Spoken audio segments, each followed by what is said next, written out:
Selamat datang di channel Simar Imam. Sembari mendengarkan tinggalkan like dan komentarnya bosku. Jangan lupa pasang headset kalian. Siapkan kopi dan camilan. Lupakan pahitnya kehidupan. Mari kita dengarkan sambil rebahan. Bab 266. Berdekatan dengan Sungai Wei di utara kota, awalnya terdapat sebuah desa bernama Desa Taohua. Penduduk desa di sana mencari nafkah dengan menanam pohon persik. Setiap tahun di bulan Maret dan April, terdapat ratusan hektar kebun persik dengan bunga persik yang bermekaran.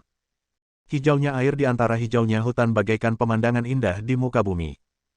Terutama di awal bulan Maret setiap tahun, desa ini mengadakan pertemuan pedesaan berskala besar yang disebut Pekan Bunga Persik. Berbagai warung kecil ditempatkan di bawah pohon bunga persik, sungguh nikmat sekali bisa makan mie dingin yang baru dibuat dan menonton pertunjukan besar. Sangat disayangkan sejak itu kota-kota berkembang dan desa-desa direlokasi. Dengan tujuan mengembangkan taman hutan hijau di kedua sisi Sungai Wei, banyak adat istiadat juga yang direlokasi. Namun setelah bertahun-tahun pembangunan, tampaknya dana belum tersedia, sehingga pekerjaan lanjutan relokasi tidak dapat berjalan, banyak tempat di kedua sisi Sungai Wei yang terbengkalai. Hal yang sama berlaku untuk Desa Taohua. Pohon-pohon bunga persik ditutupi dengan rumput liar, dan panggungnya bobrok dan lama sekali tidak ada yang mempedulikannya. Bertahun-tahun yang lalu, melalui cara yang tidak diketahui, keluarga situ membeli tanah di Desa Taohua dengan harga murah. Setelah itu, dibangunlah rumah bunga persik. Rumahnya besar, tapi belum banyak yang dibangun, mempertahankan tampilan hutan bunga persik. Buat saja panggung itu baru dan mintalah seseorang membersihkannya setiap hari. Hanya sedikit orang dari keluarga situ yang tinggal di manor ini, tetapi pada suatu hari di akhir bulan Juni setiap tahun, banyak orang datang ke sini, hampir penuh sesak. Alasannya sederhana, karena kepala keluarga situ, Situ Jinghua, merayakan ulang tahunnya di hari tersebut. Situ Jinghua suka menonton drama. Peach Blossom Manor, juga dikenal sebagai teater bunga persik, dibangun khusus untuk Situ Jinghua untuk mendengarkan drama pada hari ulang tahunnya setiap tahun. Tidak, waktu berlalu begitu cepat dan ini hari ulang tahunku lagi. Karena ini adalah ulang tahun ke-70 dan tahun perayaan besar, maka ulang tahun hari ini diadakan lebih megah lagi. Banyak orang penting di Qincy datang ke teater bunga persik untuk merayakan ulang tahun mereka kepada kepala 3 keluarga besar di Qincy. Mobil-mobil yang diparkir di pintu gerbang diparkir secara zigzag, jaraknya ratusan meter. Pintu teater bunga persik dihiasi dengan sutra merah setinggi beberapa kaki, dan karakter Cina yang besar, umur panjang, dihiasi di dalamnya. Memasuki Peach Blossom Theater, semuanya ada pohon persik. Meski sudah melewati masa pembungaan, keharuman kayu persik yang segar juga memiliki efek magis yang menyegarkan masyarakat. Panggung megah dibangun sangat besar, seperti jamuan makan pedesaan, dengan hampir 100 meja disusun di bawahnya. Hanya saja di bawah meja ada karpet merah asli, dan pelayannya juga gadis-gadis cantik berseragam. Dibandingkan dengan perjamuan di pedesaan, tingkatnya jauh lebih tinggi. Saat ini, Situ Jinghua mengenakan setelan tang berwarna merah dan hitam, duduk di kursi kayu cendana tua di tengah panggung, dengan beberapa futon merah diletakkan di bawahnya. Situ Jinghua duduk di atasnya, dengan karakter umur panjang berwarna merah di kepalanya, berseri-seri dengan gembira. Di bawah ini, generasi muda keluarga Situ mulai dari Situ Cheng, Situ Nan, Situ An, dan Situ Su satu persatu bersujud merayakan ulang tahunnya. Keluarga Situ memang makmur, dan generasi ketiganya berjumlah lebih dari 10 atau 20 orang. Ini hanya jalur langsung, banyak jalur sampingan ke keluarga Situ. Butuh waktu hampir 1 jam hanya untuk menyampaikan ucapan selamat ulang tahun kepada kerabat. Kepala Liu, selamat datang. Setelah membungkuk, Situ Nan dan Situ Su berdiri di gerbang untuk menyambut para tamu. Situ Nan berada di dunia bawah dan bisa bersosialisasi dengan tokoh-tokoh penting di wilayah hitam Qincy.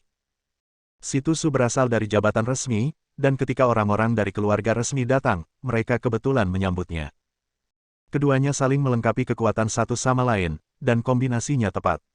Kali ini, Liu Jianyun dan Liu Hongsheng berkumpul untuk merayakan ulang tahun Situ Jinghua. Situ Nan dan Situ Su maju bersama. Hari ini adalah hari ulang tahun Tuan Situ.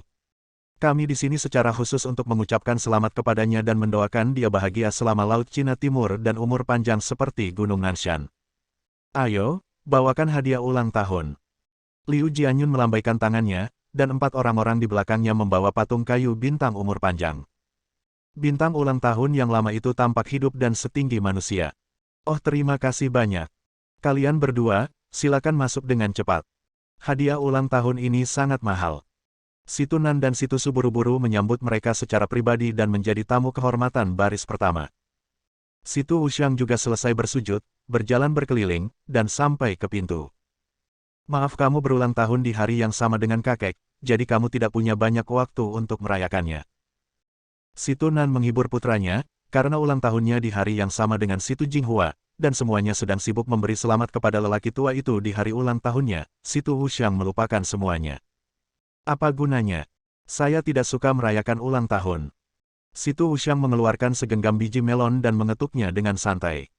Kalimat ini ada benarnya, meskipun seseorang merayakan ulang tahunnya, dia tidak peduli. Mengetahui temperamen putranya, si Tunan tidak banyak bicara dan bertanya, apakah pengaturannya sudah siap. Tapi tidak boleh ada kesalahan. Si Tu Wuxiang tahu apa yang ditanyakan ayahnya dan berkata sambil tersenyum, "Ayah, jangan khawatir, itu benar sekali. Ada lebih dari 500 orang dari Zhenhui, Jinyuan Gang, dan Sutian Alliance, dan mereka akan melindungi teater kedap air, tidak akan ada kesalahan." Di basement halaman belakang, geng Jinyuan sudah mulai mencuci uang, dan masyarakat Jizhen juga sudah melakukan persiapan. Setelah menunggu datangnya tepung tahun ini, hari ini mereka bisa membongkar barang dan membagi barangnya. Akan menjadi yang lain. Anda dapat menghasilkan banyak uang. Si Tunan mengangguk dan berkata, itu bagus. Chen Feng, pembuat onar, sudah mati, tapi ini jauh lebih praktis. Hari ini adalah hari ulang tahun lelaki tua itu. Ada begitu banyak tamu terhormat di sini, tidak ada yang bisa mengetahuinya. Ayo, apalagi karena Yuki yang bertanggung jawab, bahkan lebih aman. Sekarang kita tinggal menunggu barangnya tiba. Ayah, hari ini Tuan Kyogoku akan datang sendiri, karena itu adalah ulang tahun kakek yang ke-70, dan dia meminta untuk datang dan memberi selamat secara langsung. Panjang umur, kata si Tu Wuxiang. Benarkah? Si Tunan sangat gembira dan berkata, alangkah baiknya jika Tuan Kyogoku bisa datang sendiri. Kami akan meninggalkan kursi ketua untuk sementara waktu. Apakah Anda mengerti? Si Tu Wuxiang mengangguk dan berkata, itu wajar, saya siap. Kakak kedua, cepat kemari. Si Tusu menyambut seorang tamu dan tiba-tiba melambai ke si Tunan. Si Tunan dan si Tu Wuxiang berjalan keluar pintu, melihat dari kejauhan, mereka berdua terlihat bahagia. Ada 3 mobil Mercedes-Benz memimpin di depan, disusul sebuah truk besar ekstra panjang, yang sedang menarik batu besar berisi air jernih dan langit biru. Jauh di belakang juga ada burung bangau besar. Mercedes-Benz perlahan berhenti di depan pintu gerbang, dan 8 orang turun dari mobil. Pemimpinnya mengenakan bakiak kayu khas negara Wei, kimono hitam, dan gaun. Pria ini berkumis kecil dan rambut keriting. Dia melihat sekeliling, lalu berkata pada dirinya sendiri dalam bahasa Jepang, tempat ini sangat bagus, tapi agak terpencil. Tuan. Si Tu Wuxiang sangat bersemangat, dia bergegas menyambutnya. Dia membungkuk dan memberi hormat pada pria parubaya itu dengan penuh rasa hormat. Ini, Wu Sang. Orang ini tidak lain adalah guru si Tu Wuxiang, Kyogoku Shin, seorang ahli karate terkenal di negara Wei. Dia menepuk bahu si Tu Wuxiang dan berjalan ke depan. Saat ini, si Tu Jinghua keluar bersama keluarga si Tu dan sekelompok tamu menyaksikan kesenangan tersebut. Tuan Kyogoku, saya sudah lama tidak bertemu Anda. Saya sangat tersanjung Anda bisa datang. Si Tu Jinghua sangat gembira. Kedatangan Kyogoku benar-benar membuatnya mendapat banyak perhatian. Terlebih lagi, masalah ini sebenarnya disembunyikan darinya, yang merupakan kejutan baginya. Ulang tahun ke-70 senior si Tu adalah perayaan yang luar biasa. Sebagai teman selama bertahun-tahun, bagaimana mungkin saya tidak datang? Saya tidak hanya datang, tetapi saya juga memberi Anda hadiah yang luar biasa ini. Kyogoku benar-benar bisa berbahasa Mandarin. Meskipun terdengar aneh, dia masih bisa bahasa Mandarin, lancar. Dia melangkah ke samping dan menunjuk ke batu di atas gerobak di belakangnya. Batu ini merupakan batu giok alam dengan panjang 7-8 meter dan tinggi 2-3 meter, bentuknya proporsional, jika dilihat dari kejauhan tampak seperti gunung bergelombang yang seperti aslinya. Pada saat ini, 4 kata, Gunung Soubinan, terukir di atas batu besar, yang megah dan megah. Bab 267. Perjamuan ulang tahun ini, barisannya sangat kuat. Banyak bos Kinshi yang dipimpin oleh Yuki. Keluarga Liu dan keluarga Kang dari 3 keluarga bangsawan besar. Kyogoku Shin dari negara Wei. Ada juga hampir 100 selebriti dari semua lapisan masyarakat di Qincy. Itu hampir menutupi separuh langit Qincy. Dan hadiah ulang tahun yang diterima Situ Jinghua tak terhitung jumlahnya dan menumpuk seperti gunung. Yang paling istimewa adalah batu besar dengan air jernih dan langit biru kiriman Kyogokusin, terukir gunung Soubinan di atasnya, begitu megah sehingga memberikan wajah yang cukup bagi Situ Jinghua. Butuh waktu setengah jam hanya untuk mengangkat batu besar ini ke teater bunga persik dengan derek. Saat ini, batu besar tersebut diletakkan di samping panggung, dan orang-orang datang untuk memberi penghormatan dari waktu ke waktu. Di atas panggung, sudah ada dua grup yang beranggotakan lebih dari 10 musisi, duduk di kedua sisi. Mereka memegang berbagai alat musik klasik dan mengiringinya dengan lembut, meriah dan harmonis. Di belakang panggung, para aktor buru-buru merias wajah mereka dan bersiap untuk memulai pertunjukan opera hari ini. Ruan Qingqiu juga duduk di sana, dia tidak mengenakan congsam, tetapi mengenakan pakaian putih seorang aktor dan hanya merias wajah. Hari ini, seperti tahun-tahun sebelumnya, dia masih mengadakan final, menyanyikan karya kun opera di negeri kin opera ini. Ini telah menjadi rutinitas selama bertahun-tahun. Saya ingin tahu apakah Anda masih dapat mendengarkan kun opera hari ini. Ruan Qingqiu membuka tirai, dan sudah ada orang-orang yang duduk di jamuan makan di bawah panggung. Di ujung meja, Situ Jinghua sedang berbicara dengan gembira dengan Yuki dan Kyogokusin. Ruan Linglong di sampingnya mengenakan pakaian seksi yang memperlihatkan pusar, tampak awet muda dan cantik. Meskipun dia terlihat persis seperti Ruan Qingqiu, gaya mereka sangat berbeda. Saat ini, dia sedang bermain dengan bola merah di topinya, dia juga melirik keluar dan sedikit kecewa karena tidak melihat Situ Hushang. Dia berkata kepada Ruan Qingqiu, "Saudari, setelah pesta ulang tahun keluarga Situ hari ini, ada sesuatu yang ingin kukatakan padamu. Masalah anak itu telah disembunyikan cukup lama, dan inilah saatnya untuk memberitahu saudara perempuannya. Kakakku adalah satu-satunya kerabatku di dunia ini, setelah mengetahuinya, dia pasti akan memberkatiku." Ruan Qingqiu memutar matanya sedikit dan berkata dengan lembut, "Oke, kita bersaudara sudah lama tidak berbicara dari hati ke hati. Banyak yang ingin kukatakan padamu. Sebentar lagi, jika terjadi sesuatu, ikuti orang-orangku. Tahukah kamu? Adik konyol ini akhirnya tahu bahwa dia sedang bertengkar dengan dirinya sendiri. Namun, setelah hari ini, apakah anak tersebut masih memiliki ayah adalah masalah dua pendapat. Apa yang terjadi?" Ruan Linglong tidak tahu kenapa. Ruan Qingqiu menghela nafas dan berkata dengan suara yang dalam, "Kamu akan segera tahu, ingat kata-kataku." Oh. Ruan Linglong mengangguk dengan bingung. Di luar teater bunga persik, ada seorang pria berpakaian hitam hampir 2 atau 3 langkah jauhnya, mengelilingi tempat itu. Di pojok, Zhang Shenghao dan Dayong mengenakan pakaian hitam, menundukkan kepala dan merokok. Mata segitiga Zhang Shenghao suram, dan dia berkata kepada Dayong, "Meskipun masyarakat Siuxing berada di bawah kendali, hanya ada kurang dari 100 orang, sedangkan masyarakat Jizhen dan geng Jinyuan memiliki lebih dari 300 orang. Saya khawatir di sana akan segera terjadi konflik. Kami bukan tandingannya sama sekali. Setelah berjuang sepanjang malam tadi malam, saya berhasil menghadapi Zhang Deva. Prestise sebelumnya masih ada, dan dia dengan cepat mendapatkan kembali kendali atas Siuxing. Jika Chen Feng menyerang keluarga Situ hari ini, Siuxing akan bangkit memberontak dan memberikan pukulan fatal kepada keluarga Situ. Namun, dia masih sedikit khawatir, lagi pula dari segi jumlah, Siuxing tidak akan mendapat keuntungan sama sekali. Aku percaya pada orang gila," kata Dayong dingin dan tanpa senyuman. Zhang Shenghao juga mengangguk, pengaturan Chen Feng harus masuk akal. Meski begitu, meski 100 lawan 300, kita masih harus melawan omong kosong ini hari ini. Untuk membalas hari itu. Siang harinya, para pelayan cantik berseragam merah itu keluar dari dapur belakang sambil membawa piring. Di ratusan meja, ada sederetan makanan lezat yang mempesona. Dengan postur seperti ini, diperkirakan sebuah meja akan berharga beberapa ribu yuan. Hidangan disajikan, dan saat para musisi memainkan musik yang elegan, beberapa aktor berkostum keluar dari belakang panggung dan mulai tampil. Adegan pertama penampilan mereka bukanlah sebuah opera, namun diiringi musik khusyuk yang khusus dimainkan oleh para pemusik, para pemain merayakan ulang tahun Situ Jinghua dalam bentuk opera. Sekelompok orang mengoceh, bergoyang ke kiri dan ke kanan, dan es krim tiba-tiba muncul di mana-mana, membuat panggung tampak seperti negeri dongeng. 70 tahun musim semi bukanlah hal yang mudah, betapa banyak kerja keras berubah menjadi manis. Pinus dan cemara penglai sangat indah, dan kembang sepatu kepala biara bermekaran. Gunung Tai selalu hijau dan subur, dan lautan berkah kuat setiap tahun. Berkah seperti air yang mengalir panjang di Laut Cina Timur, dan umur panjang mereka sama dengan keabadian Nanshan. Seseorang yang berpakaian seperti pejabat abadi memegang dekrit abadi dan berkata dengan suara perih, "Saya mengikuti keputusan Kaisar Langit mengucapkan selamat ulang tahun kepada makhluk abadi yang turun ke bumi." Anak laki-laki dan perempuan di bawahnya juga dalam berbagai posisi, mengucapkan kata semoga sukses dan panjang umur. Adegan yang sangat kreatif ini langsung menyulut suasana di tempat kejadian.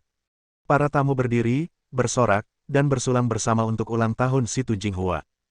"Terima kasih banyak." Si Tu Jinghua tertawa terbahak-bahak, mengambil gelas anggur, dan membuka busurnya dari kiri ke kanan. Para musisi buru-buru memainkan musik yang sangat ceria dan meriah. Tepat ketika suasananya sangat damai, suara penguncian yang keras dan sumbang terdengar dari pintu. Seolah layak menjadi raja alat musik, dan suaranya langsung menutupi suara para musisi di atas panggung. Semua orang kaget, para musisi berhenti bermain, dan para tamu berbalik. Saya melihat seorang pria berpakaian hitam berdiri di bawah pohon persik. Lelaki berbaju hitam itu sedang memegang sebatang rokok dari sudut mulutnya dan menyipitkan matanya. Ada peti mati bercat hitam di sampingnya. Dia mengambil terompet di tangannya dan memainkan musik sedi pemakaman dan penguburan di daerah pedesaan. Hembusannya bagus, suaranya sangat tajam dan menggelegar di gendang telinga. Chen Feng. Wajah Si Tu Jinghua menjadi pucat, darahnya mendidih, dan dia terjatuh ke belakang. "Tuan Si Tu." Orang-orang di meja pertama tiba-tiba panik. Untungnya, Kyogokusin memiliki penglihatan yang cepat dan tangan yang cepat, dan menangkap Si Tu Jinghua dalam satu gerakan. Si Tu Cheng buru-buru mengelus dada ayahnya untuk membantunya bernapas, dan dia hampir terjatuh dengan napas ini. Binatang ini. Dia sangat marah sampai giginya gatal. Setelah bertarung lama, Chen Feng masih hidup. Tidak apa-apa jika dia tidak mati, tapi pada hari ulang tahunnya, dia akan memberikan penghormatan dengan peti mati, dan itu sungguh keterlaluan. "Siapa kamu? Berhenti, hentikan." Para pengawal itu tercengang, dan 7 atau 8 dari mereka bergegas maju. Ada semua orang dari perkumpulan Tianxi di luar, jadi sungguh terlantar jika membiarkan satu orang masuk membawa peti mati. "Aku di sini untuk merayakan ulang tahunku, kenapa kamu begitu kasar?" Chen Feng terkekeh dan terus membual, sama sekali mengabaikan 7 atau 8 orang ini. Alasan kenapa dia bisa masuk sangat sederhana, orang-orang dari masyarakat Siuxing mengizinkannya masuk. Belum lagi, keterampilan mengunci Chen Feng benar-benar berada di puncak. Mereka yang belum mengetahuinya akan berpikir bahwa mereka lebih baik dari band pemakaman sebelumnya. Dengan satu kaki di kiri dan satu di kanan, dia menendang kedua pria berbaju hitam yang ingin mendekat. Ini adalah koda panjang, akhirnya mengakhiri pertunjukan musik yang menyedihkan. "Kalian sekelompok orang yang tidak bermoral telah memberitahuku bahwa aku di sini untuk merayakan ulang tahunku, mengapa kamu begitu tidak sopan?" Dia melemparkan kunci dan memukulnya ke wajah seorang pria berbaju hitam. Chen gila menyipitkan matanya dan berkata langsung dia mengangkat peti mati di sampingnya dengan kedua tangannya. Dia menimbang peti mati yang begitu besar seolah-olah dia sedang bermain-main dengannya. Roda kekuatan membuat lingkaran dan langsung menghempaskan pria berbaju hitam yang tersisa. "Saya di sini hari ini untuk merayakan ulang tahun saya. Anda, keluarga situ, harus menerima hadiah ulang tahun ini, atau Anda harus memberikannya kepada saya jika Anda tidak menerimanya. Tidak ada pilihan lain," kata Chen Feng dengan dominan sambil memegang peti mati dengan tangan kanan dan bahunya. Selangkah demi selangkah, dia berjalan menuju panggung dengan megah. Bab 268. Para tamu di kedua sisi semuanya tercengang, dan tidak ada yang berani mengatakan apapun. Hanya melihat Chen Feng, dia berjalan masuk dengan angkuh. Chen Feng saat ini berbeda dengan sebelumnya, ia memancarkan aura arogan dengan aura kematian yang menggemparkan seluruh penonton. "Chen Feng, kamu jalang belum mati. Bahkan jika kamu tidak mati, aku akan membunuhmu hari ini." Si Tu Wuxiang tampak jelek dan sangat marah. Dia membuat rencana untuk membunuh Chen Feng tadi malam. Ketika dia kembali ke rumah, dia bersumpah untuk memberitahu keluarganya bahwa Chen Feng telah meninggal. Tapi sekarang, Chen Feng masih hidup dan sehat, membawa peti mati dan memainkan musik sedih ke pesta ulang tahun hingga menimbulkan masalah. Ini hanyalah penghinaan besar baginya, dan dia tidak tahan lagi. Dan apa yang sedang terjadi? Pada saat itu, dia dengan jelas melihat Chen Feng ditembak mati secara acak, dan dia bahkan secara pribadi mendeteksi aura Chen Feng. Kenapa dia tidak mati? Hanya kamu. Kamu tidak memiliki kemampuan. Mata Chen Feng dingin dan dia sama sekali tidak menganggap serius Situ Wuxiang. Sebelumnya, jaringan belum sepenuhnya berkembang, dan keluarga Situ belum memahami pengaruhnya, dan selalu menyerah pada anjing sombong ini. Si idiot ini, apakah dia benar-benar berpikir dia begitu kuat sehingga dia bisa bersaing dengannya? Ini lelucon besar. Dengan Situ Wuxiang memimpin, sekelompok orang dari keluarga Situ, tua dan muda, semuanya berdiri. Chen Feng, aku tidak sabar untuk menggigitmu berkeping-keping. Dasar anjing gila, bersikap kurang ajar di depan banyak orang itu keterlaluan. Kemarilah, jangan bicara omong kosong padanya, pukul dia keluar dengan tongkat. Mereka semua tampak galak dan mengutuk Chen Feng. Saat ini, lebih dari selusin pria berbaju hitam bergegas mendekat. Karena banyak tembakan besar di sini hari ini dan hanya sedikit anak buahnya yang membawa senjata. Namun saat ini, dia tidak bisa mengeluarkan senjatanya, lagi pula pistolnya tidak ada di atas meja, yang membuat keluarga Situ sedikit tidak berdaya. Berhentilah berpura-pura di sini. Terakhir kali kita bertarung, kamu tidak lebih baik dariku. Aku akan mengambil tindakan hari ini dan menghancurkanmu. Mengetahui bahwa orang-orang berbaju hitam ini bukan tandingan Chen Feng, wajah Situ Wuxiang berubah muram, bersiaplah untuk mengambil tindakan sendiri. Meskipun saya melihat kekuatan Chen Feng tadi malam, itu hampir tidak normal. Namun, ketika Chen Feng pernah bertinju dengannya di Tianlang Yukong Villa sebelumnya, hampir tidak ada perbedaan kekuatan di antara mereka. Chen Feng tertembak lagi tadi malam, dan kekuatannya pasti melemah. Jika terjadi perkelahian, dia belum tentu kalah. Terakhir kali kita bertarung. Aku bahkan tidak menggunakan 3 titik kekuatan, jadi aku akan membiarkanmu melihat perbedaannya. Momentum Chen Feng tiba-tiba berubah, dan dia dengan kuat menggenggam peti mati itu dengan tangan kanannya. Dengan kekuatan yang tiba-tiba, peti mati seberat puluhan kilogram itu terlempar keluar. Saking kuatnya, peti mati itu seperti bola meriam, menghantam Situ Wuxiang yang sedang berlari ke arahnya.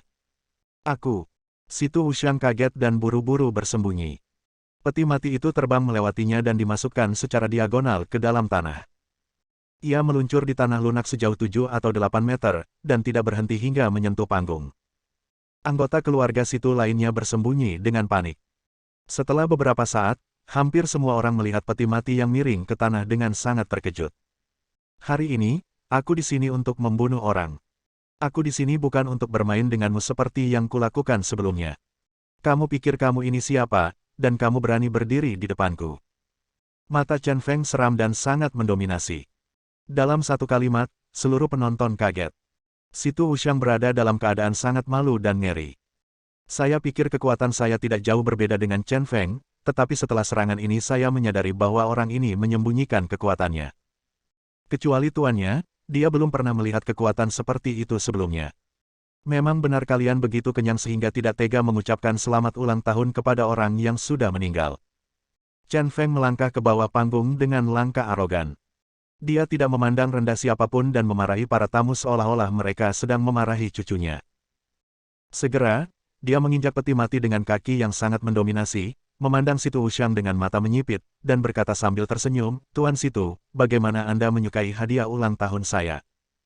Ulang tahun dan peringatan kematian Anda ada di hari yang sama, tapi itu sangat berkesan. Kamu. Begitu sombong sehingga dada Situ Jinghua naik turun karena marah dan dia terdiam untuk waktu yang lama. Chen Feng, kamu terlalu sombong, kami tidak akan membiarkanmu pergi." Semua orang di keluarga Situ dipenuhi amarah dan mengepung Chen Feng. Itu konyol, tapi tidak ada yang berani melangkah maju.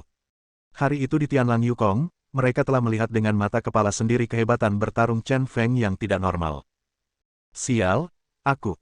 Situ Wuxiang tidak tahan lagi dan ingin melangkah maju, tetapi ditahan oleh sebuah tangan yang besar. Dia melihat ke samping dan melihat bahwa orang yang menahannya adalah Master Kyogokushin. Begitu saja, tidak ada seorang pun di keluarga Situ yang berani berbicara setelah dimarahi oleh Chen Feng. Ini konyol. Dengan begitu banyak orang, sama sekali tidak ada yang bisa mereka lakukan terhadap Crazy Chen. Yuki tidak tahan lagi dan menunjuk ke arah Chen Feng dan memarahi, "Chen Feng, kamu bertindak terlalu jauh. Hari ini adalah hari ulang tahun Tuan Situ. Bagaimana kamu bisa membuat masalah? Membawa peti mati dan memainkan musik duka, apa yang sebenarnya ingin kamu lakukan? Percaya atau tidak, aku akan menangkapmu sekarang juga. Dalam hal status, dia adalah yang terbesar yang hadir, jadi sangat tidak masuk akal baginya untuk tidak berbicara lagi. Chen Feng tidak menganggapnya serius dan berkata dengan sinis, sungguh otoritas resmi yang hebat. Perilaku saya tidak ilegal. Anda, orang besar, tidak perlu memberi perintah. Jangan khawatir, saya akan memukuli seseorang dan bunuh seseorang nanti. Kamu tidak bisa melakukannya lagi. Belum terlambat bagi polisi untuk datang, kita baru mulai sekarang. Kamu sombong sekali. Yuki tiba-tiba tercekat dan terlihat jelek. Sombong. Saya sangat sombong, apa yang dapat Anda lakukan terhadap saya? Chen Feng merentangkan tangannya dan mengangkat bahu. Penampilan itu sangat pantas untuk dipukul. Chen Feng, apa yang ingin kamu lakukan? Hari ini adalah hari ulang tahunku, dan semua orang berkumpul di sini hanya untuk menyelamatkan mukaku. Bagaimana kamu bisa rela menyerah? Akhirnya sambil menarik napas, Situ Jinghua menepuk meja, merasa emosional, kata penuh semangat. Apa yang ingin saya lakukan? Anda berani bertanya kepada saya. Tadi malam, keluarga Situ Anda bersatu dengan 70 atau 80 orang untuk membunuh saya. Mengapa Anda tidak berpikir bahwa saya akan kembali untuk membalas dendam? Sudah berapa lama aku berada di Qinxi? Berapa kali kalian keluarga Situ diam-diam membunuhku? Chen Feng mendengus dingin dan berkata dengan nada mencemooh, sudah kubilang, aku datang ke sini hari ini untuk mencabut keluarga Situmu. Salah satu dari kalian yang bermarga Situ memiliki rencana. Aku tidak akan membiarkan siapapun pergi. Kamu. Situ Jinghua terdiam. Nada itu sepertinya hilang lagi. Ini pertama kalinya dia kecewa dengan cucunya. Apa yang dia lakukan? Dia bahkan tidak tahu apakah seseorang sudah mati atau belum. Itu sia-sia. Chen Feng, kamu harus berbelas kasihan. Hari ini adalah ulang tahun Tuan Situ yang ke-70. Mari kita bicara tentang dendam setelah hari ini. Menyalahkan balas dendam publik Anda dan membunuh orang di depan kami. Yang terbaik adalah menyelesaikan masalah Anda secara pribadi. Ya, Chen Feng, Anda sendirian. Ada orang bernama Situ di sini. Ada ratusan orang di sini, jangan membuat hal-hal sulit untuk dirimu sendiri. Di antara para tamu, diundang oleh Situ Jinghua tentu saja memiliki hubungan yang baik dengan keluarga Situ. Jika Anda tidak berbicara sekarang, Anda tidak akan dapat berinteraksi dengan keluarga Situ di masa mendatang. Chen Feng mengembuskan asap terakhir, tersenyum, dan melemparkan puntung rokok ke tanah. Dia menyipitkan matanya dan berkata, oke, jangan bicara tentang dendam pribadi hari ini. Mari kita bicara tentang beberapa hal tidak bermoral yang telah dilakukan keluarga Situ. Geng Jin Yuan mencuci uang gelap, dan Ji Zhenhui tahu cara menjual tepung putih. Hal-hal berbahaya ini, hari ini keluarga Situ kita harus memberikan penjelasan kepada orang-orang Qinxi di sini. Bab 269. Chen Feng tidak bisa berkata-kata sehingga dia menolak untuk menyerah. Begitu dia mengatakan ini, seluruh adegan meledak lagi. Banyak orang yang hadir mengetahui bahwa Chen Feng memiliki masalah dengan keluarga Situ. Ia bahkan mengetahui bahwa keluarga Situ menjalankan bisnis bawah tanah. Sebagai seorang gangster, Anda sedikit banyak pasti terlibat dalam beberapa operasi ilegal. Ini bisa dikatakan sebagai fondasi keluarga Situ. Dengan mengungkap bisnis bawah tanah keluarga Situ, bukankah itu berarti menggali akarnya? Bisakah Anda menggali keluarga Situ ini? Jika keterlaluan, keluarga Situ pasti akan putus asa. Adapun tingkat upaya putus asa, itu tergantung pada seberapa baik Chen Feng mengetahui detail keluarga Situ. Semua orang di keluarga Situ yang hadir tampak jelek. Terutama Situ Jinghua, wajahnya menjadi pucat. Dia akhirnya mengerti mengapa Chen Feng memalsukan kematiannya dan mengapa dia menimbulkan masalah hari ini. Dia pasti sudah tahu sedikit banyak bahwa keluarga Situ akan melakukan transaksi terbesar tahun ini di hari ulang tahunnya. Jadi saya datang ke sini berdasarkan nafas ini. Karena orang ini berani datang, dia pasti ada hubungannya dengan keluarga Situ. Jika Chen Feng benar-benar menimbulkan masalah di depan begitu banyak tamu terhormat, segalanya akan berakhir buruk bagi keluarga Situ. Chen Feng, ada batasnya untuk membuat masalah. Kamu bisa memanggil polisi mengenai hal ini. Mengapa kamu membuat masalah di hari ulang tahun seseorang? Ya, apakah ini kesempatan untuk membicarakan hal-hal ini? Qinxi adalah orang pedalaman kota, tepung putih sulit untuk masuk. Jangan membuat klaim tak berdasar yang memfitnah reputasi keluarga Situ. Kegigihan Chen Feng masih membuat para tamu yang hadir sangat tidak puas. Ada sedikit kemarahan publik. Bagaimanapun, mereka juga tamu keluarga situ, dan tentu saja mereka juga berteman. Banyak dari mereka yang mempunyai urusan bisnis dengan keluarga situ. Dalam hal ini, tentu saja saya tidak ingin melihat Chen Feng, pembuat onar ini. Orang dengan status tertinggi saat ini adalah Yuki. Dia mengerutkan kening dalam-dalam sekarang dan mengalami sakit kepala yang hebat. Chen Feng, orang gila dari Yanjing, terlalu gila, dia sama sekali tidak ingin terlibat dengan orang gila seperti itu. Namun kini ia berada di pesta ulang tahun Situ Jinghua, ia tidak bisa bersembunyi, selain itu banyak orang yang memperhatikan sikapnya. Jadi dia berkata, Chen Feng, semuanya ada aturannya. Saya berjanji, meskipun Anda melaporkan nama Anda di depan saya hari ini, setelah pesta ulang tahun Tuan Situ hari ini, saya akan menginstruksikan Departemen Anti Narkoba untuk menyelidiki masalah tersebut. Secara detail, bolehkah? Begitu dia mengucapkan kata-kata ini, Yuki tiba-tiba terlihat tinggi dan cantik, dan semua orang memujinya. Dan konsesi seperti itu dapat dianggap memberikan wajah yang cukup kepada Chen Feng. Jika Chen Feng masih tidak tahu apa yang salah, itu tidak bisa dibenarkan. Sekretaris Yuki, bukannya saya tidak memberi Anda muka, tapi Anda sama sekali tidak punya wajah dengan saya. Jangan berpikir bahwa berada di posisi tinggi berarti Anda hebat. Orang lain menghormati Anda dan menjilatmu, tapi di mataku, kamu hanyalah sampah. Chen Feng sangat gila sehingga dia tidak menganggap serius Yuki sama sekali. Hanya saja dia tidak meremehkannya, dan dia mengusap pria besar ini dengan kata-kata. Sangat disayangkan Yuki berstatus seperti itu dan didukung oleh banyak orang seperti seorang kakek, namun kini ia dimarahi seperti anjing. Kamu, Yuki, yang selama ini relatif terkendali, akhirnya berubah menjadi marah. Dan matanya bahkan lebih suram dan galak. Selama bertahun-tahun, tidak ada yang berani bersikap sombong di depannya, bocah ini hanya mencari kematian. Kamu benar-benar anjing gila, kamu akan menggigit siapapun yang kamu lihat. Keluar dari sini, kamu tidak diterima di sini. Sekretaris Yuki ada di sini untuk membantumu, dasar orang yang tidak tahu berterima kasih. Menghina Yuki, tapi sekelompok tamu ketakutan. Mereka semua dipenuhi dengan kemarahan yang benar dan ingin menenggelamkan Chen Feng dengan ludahnya untuk menunjukkan kemarahan mereka. Hei haha, kenapa aku merasa memarahinya seperti memarahi ayahmu? Kamu bersemangat sekali. Chen Feng tidak setuju, memasukkan tangan kanannya ke dalam sakunya, mengeluarkan rokok Monkey King, menjentikannya, dan sebatang rokok digantung mulutnya. Dia menyalakan rokoknya dengan sangat tenang, menghisapnya, lalu menggantungkan rokok itu di sudut mulutnya dan mengabaikannya. Dan begitu banyak orang yang menyaksikan dengan penuh semangat saat Chen Feng menyalakan rokoknya. Ada alasan mengapa saya di sini hari ini, jadi izinkan saya memberi tahu Anda. Situ Jinghua, seorang lelaki tua yang memiliki 3 geng besar di bawah komandonya, terlibat dalam banyak transaksi gelap, dan alasan mengapa dia menyembunyikannya, karena bajingan ini menggunakan hari ulang tahunnya sebagai kedok untuk melakukan hal-hal ilegal. Lebih jelasnya, Situ Jinghua hari ini, di Teater Bunga Persik ini, Anda sedang menonton pertunjukan di sini, orang-orang Jin Yuan yang membantu sedang sibuk melakukan transaksi gelap uang di ruang bawah tanah halaman belakang. Tidak hanya itu, Situ Jinghua, seorang lelaki tua, juga memilih hari ulang tahunnya untuk menggunakan Jizen Hui untuk melakukan perdagangan tepung terbesar tahun ini. Kata Chen Feng sambil berjalan menuju langit biru dan batu air jernih. Semua orang di keluarga Situ tampak gugup, terutama Situ Jinghua, yang diam-diam bertanya-tanya apakah Chen Feng tahu rahasia transaksinya. Para tamu dibiarkan menggaruk-garuk kepala karena terlalu mengerikan. Namun meski begitu, menggunakan hari ulang tahun sebagai kedok memang merupakan cara yang sangat cerdik dan tidak terduga.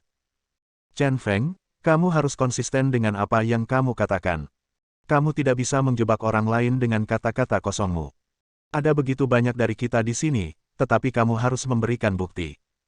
Keluar jika kamu tidak melakukannya tidak punya bukti. Jangan bicara omong kosong di sini. Kursi tamu masih penuh keraguan dan ketidakpuasan terhadap Chen Feng. Mereka memarahi Chen Feng dan tidak percaya apa yang dikatakan Chen Feng itu benar. Namun, semua orang di keluarga Situ merasa tegang. Terutama Situ Jinghua, dia semakin merasa bahwa Chen Feng harus mengetahui rahasia tepung. Jika ada bukti yang merugikan, itu tidak akan berakhir baik di depan banyak orang. Batu yang bagus, batu yang indah. Menghadapi keraguan, Chen Feng tidak menganggapnya serius dan hanya mengagumi batu besar itu. Batu cemerlang ini diukir dengan 4 karakter gunung Soubinan yang sungguh megah. Kamu ingin bukti? maka aku akan menunjukkan buktinya. Setelah menepuk permukaan batu, Chen Feng tiba-tiba mundur 2 langkah dan mengepalkan tangan kanannya. Apa yang akan dia lakukan? Apakah dia akan memukul batu dengan tinjunya? Bukankah ini lelucon? Jika dia ingin mematahkan tulangnya, biarkan dia. Melihat postur Chen Feng, kursi tamu dipenuhi dengan rasa jijik. Apa hubungan antara batu dan tepung? Apalagi memukul batu dengan tangan fisik tidak seperti memukul telur dengan batu, itu gila. Chen Feng, tunggu sebentar. Tapi Situ Jinghua benar-benar panik dan tidak berani menunggu lebih lama lagi, jadi dia berteriak. Dia terus mendorong Situ Wuxiang di sampingnya, berharap cucunya akan menghentikan Chen Feng. Tapi Chen Feng tidak mendengarkannya dan sudah terlambat untuk menghentikannya. Ah! Aku melihat pembuluh darah muncul di lengan kananku, dan tiba-tiba aku berlari ke depan, meninju keras dengan tangan kananku. Kyogoku-shin, yang awalnya meremehkan, tiba-tiba membelalakkan matanya. Namun tidak sulit untuk melihat dari momentum bahwa Chen Feng menyembunyikan kekuatan dahsyat. Pukulan ini akan sangat buruk. Boom! Pukulan ini menghantam batu dengan keras. Kekuatannya begitu kuat hingga berton-ton batu berguncang. Ups! Jantung Situ Jinghua berdebar kencang dan dia terjatuh kembali. Bab 270. Pada saat yang sama, retakan tiba-tiba muncul di batu besar tersebut. Retakan tersebut tidak berhenti dan menyebar ke segala arah. Kemudian, dengan suara, bang, batu tersebut benar-benar pecah. Kata asli, Sou, tiba-tiba hancur berkeping-keping, dan lubang selebar 1 meter pun penyok. Tabrakan. Sekelompok tas kecil berisi bubuk putih berserakan dari lubang dan jatuh ke lantai. Batunya berongga. Ah, benda putih apa itu? Tidak mungkin. Semua orang kaget dan terbelalak. Hal pertama yang mengejutkannya adalah kekuatan Chen Feng yang tak tertandingi. Ia benar-benar memecahkan batu besar itu dengan satu pukulan. Pria ini sama menakutkannya dengan monster. Yang juga mengejutkan adalah batu besar ini berlubang, dengan kantong-kantong kecil berisi bubuk putih di dalamnya. Menurut apa yang dikatakan Chen Feng sebelumnya, sepertinya bubuk putih ini adalah tepung. Jika itu masalahnya, untuk batu berongga sebesar itu, jumlahnya akan sangat besar. Di Tiongkok, menjual tepung merupakan kejahatan serius. Jika melebihi 50 gram, Anda bisa dijatuhi hukuman mati. Jumlah ini cukup untuk membunuh semua orang di keluarga Situ. Chen Feng mengambil tas, mengocoknya dengan keras, dan melemparkannya langsung ke meja Yuki. Dia berteriak dengan dingin, "Sekretaris utama saya, tolong lihat, apa ini? Mungkinkah gula yang disembunyikan di batu ini adalah gula? Ini." Yuki mengambil tas putih kecil itu, aku juga seorang sedikit kewalahan. Bahkan orang bodoh pun mengerti apa yang sedang terjadi. Masih menjalani hidupmu. Kamu melakukan hal-hal yang tidak bermoral ini untuk menjalani hidupmu, dasar anjing tua sialan. Apakah kamu tidak takut tidak akan bereinkarnasi setelah kematian? Apakah kamu melihat batu ini? Kata, umur panjang, rusak. Kamu anjing tua tidak bisa menjalaninya. Ulang tahun hari ini sudah berakhir, jadi kita bisa langsung mengubahnya menjadi perayaan kematian. Chen Feng meninju lagi, dan hampir setengah dari seluruh batu itu runtuh. Ada semburan suara pecah, dan kursi tamu terdiam sesaat, hanya menyisakan tercengang. Mereka benar-benar tidak menyangka keluarga Situ akan menggunakan pesta ulang tahun sebagai kedok untuk memperdagangkan bubuk putih. Jika dia mengatakan sesuatu sekarang, dia akan dicurigai sebagai kaki tangan, jadi lebih baik diam saja. Sekretaris Yuki, dan semua tamu, saya benar-benar minta maaf. Keluarga Situ kami memiliki beberapa masalah pribadi yang harus diselesaikan. Silakan mundur dari meja terlebih dahulu. Setelah saya selesai menangani masalah pribadi, saya akan datang untuk meminta maaf satu persatu. Kata Situ Jinghua, yang didukung oleh Situ Cheng dan Situ Wusang, tiba-tiba menunjukkan dominasinya juga. Juga, mereka yang ada di sini hari ini semuanya adalah teman keluarga Situ saya. Saya harap semua orang ingat alasan mengapa keluarga Situ kami mampu berdiri di Qinzi selama hampir 100 tahun dan menjadi salah satu dari 3 keluarga besar di Qinzi. Bukan tanpa alasan. Jika seseorang menyebarkan rumor, jika kamu ingin menimbulkan masalah dan menambah hinaan pada luka, jangan salahkan aku karena tidak mengingat persahabatan masa lalu kita. Kata-kata berikut ini adalah ancaman yang terang-terangan. Tapi dia tidak punya pilihan lain. Dilihat oleh begitu banyak orang sudah merupakan situasi yang menyedihkan. Sekarang satu-satunya cara untuk mendapatkan harapan terakhir adalah dengan membunuh Chen Feng dan menghancurkan semua yang ada di batu itu. Tuan Situ, ayo berangkat dulu. Hal ini sudah dijelaskan dengan sangat jelas, jika berlama-lama lagi akan mendapat masalah. Meja tamu berada dalam kekacauan, dan orang-orang bergegas keluar dari pintu.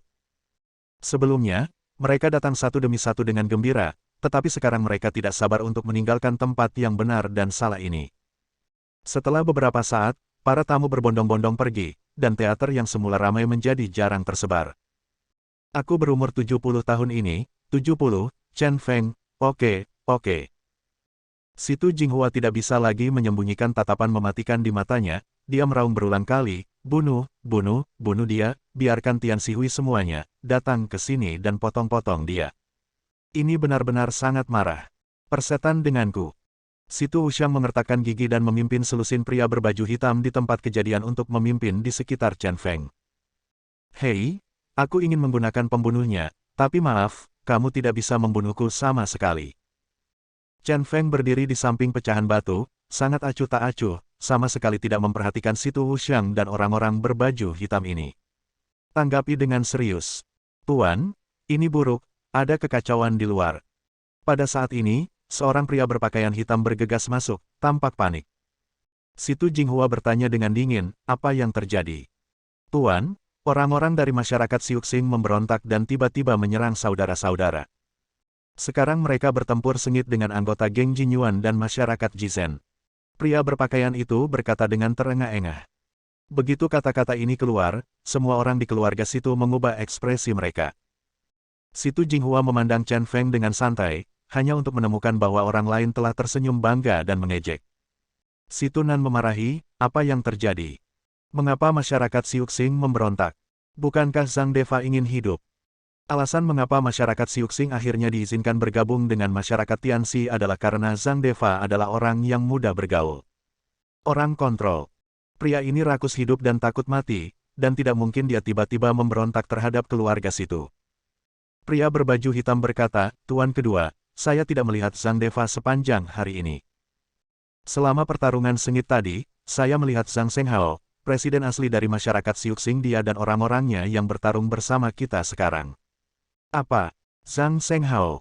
Bukankah dia tidak sadarkan diri di rumah sakit?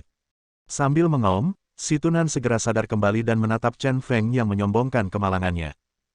Kemudian, dia melihat ke arah putranya lagi dan menemukan bahwa wajahnya juga sangat jelek. Sebelumnya, membunuh Zhang Senghao dan merebut Siuxing hampir semuanya dilakukan oleh putranya, tetapi sekarang tampaknya semuanya ditipu oleh Chen Feng. Oke, Chen Feng, kamu benar-benar bermain bagus. Ternyata Zhang Senghao juga berpura-pura koma. Dia kecewa dan sangat marah. Sungguh memalukan dan terhina bagi Chen yang gila karena mengubah seluruh keluarga Situ. Chen Feng. Seluruh wajah Situ Wuxiang gemetar, dia belum pernah begitu marah dalam hidupnya. Dia pikir dia sangat pintar, tetapi dipermainkan seperti orang bodoh oleh Chen Feng. Ini tidak bisa diterima olehnya, saat ini, dia hanya ingin mencabik-cabik Chen Feng. Kamu memang brengsek saat pertama kali melihatmu. Hanya saja laki-laki itu jelek. Dia juga suka berbuat onar. Rambutnya panjang, menjijikkan. Yang paling konyol adalah dia menganggap dirinya pintar dan memakai kacamata setiap hari, menghitung ini dan itu, tetapi pada akhirnya, akulah yang paling bodoh dan paling bodoh. Memanfaatkan kesempatan itu, Chen Feng mengejek Situ Wuxiang tanpa keberatan.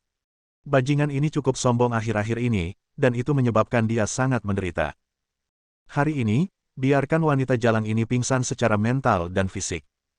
Aku akan membunuhmu. Situ Wuxiang tidak tahan setelah terprovokasi oleh kata-kata Chen Feng. Dia hendak mengambil tindakan ketika Kyogoku Shin tiba-tiba muncul di belakangnya dan meraih lengannya. Jangan marah. Kyogoku menatap Chen Feng dengan senyum main-main. Situ Wuxiang akhirnya meredam amarahnya. Itu dia, Situ Wuxiang, harap patuh dan jangan marah. Drama hari ini baru saja dimulai. Masih banyak yang harus dilakukan nanti. Jangan biarkan aku memukulmu sampai mati di awal. Maka kamu tidak akan bisa untuk melihat drama di baliknya. Chen Feng berbicara dengan kesal lagi, tetapi Situ Wuxiang masih dipegang erat oleh Kyogoku Shin. Dia menyipitkan matanya dan berpikir, pria dari negara Wei ini terlihat tidak sederhana. Siapa orang ini? Bersambung. Nantikan bab selanjutnya bosku.